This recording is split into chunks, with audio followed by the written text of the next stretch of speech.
complex zeros, fundamental theorem of algebra, complex conjugate theorem. It says, according to the linear factorization theorem, a polynomial function will have the same number of factors as its degree, and each factor will be in the form x minus c, where c is a complex number. So what this is saying is, it's saying if I have a polynomial that's degree 3, that means it will have 3 factors, and they'll be of the form x minus c. So that's what that's saying. So every polynomial can be broken down to linear factors. That's in essence what is being said here. And then it says, if the polynomial function f has real coefficients and a complex zero in the form a plus bi, then the complex conjugate of the zero, a minus bi, is also a zero.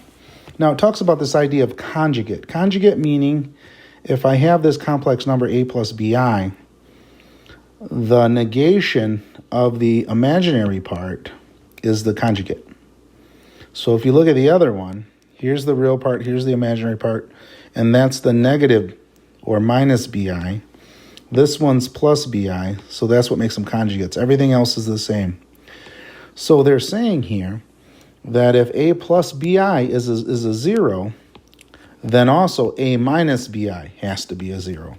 So now let's take a look at this problem below. It says a polynomial function f whose coefficients are real numbers, that is degree 5, and has zeros 1i and 2i. Find the remaining numbers of f. Find the remaining zeros of f.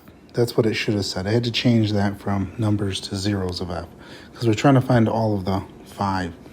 So now, since we can break every polynomial down to x minus c, linear factors, then that simply means here that we should have 5 zeros also. If we can have 5 factors, we can have 5 zeros. All right, so this is what we have so far. So we have 1, which is a real number, and then we have I and 2I, which are complex numbers.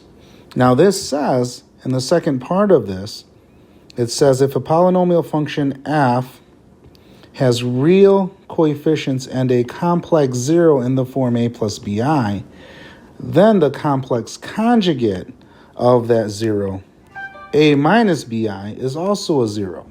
So now I can't get anything with the real. The real is just the real. But this theorem is saying that the conjugate of any complex number is also a zero. So that means the conjugate of I is negative I. So by this theorem, it's also saying negative I is a zero, and also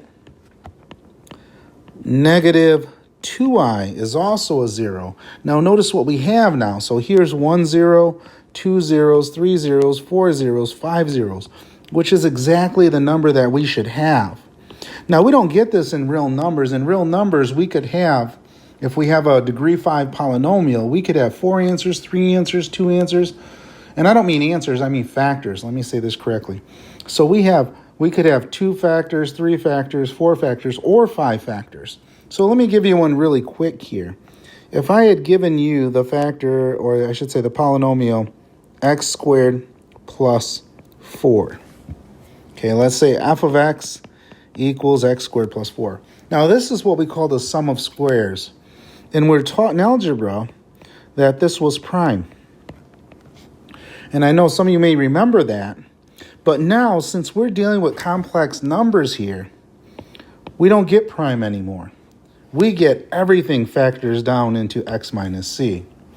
So the way this would factor, now this is just a little bit of what we're going to be getting into here. This factors into x plus 2i, x minus 2i. So now, see, we were able to break this down, and prime is no longer a word when we're dealing with polynomials. Or I guess unless we break them down to prime factors, which are linear factors. But anything larger than a degree 1 polynomial can always be broken down. And that's what I mean by the word prime on those.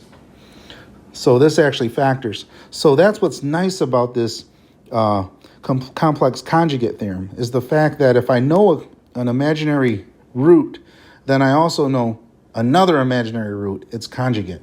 So that's the beauty of this. And realize now that we don't have this word prime when we're talking about a polynomial larger than degree 1.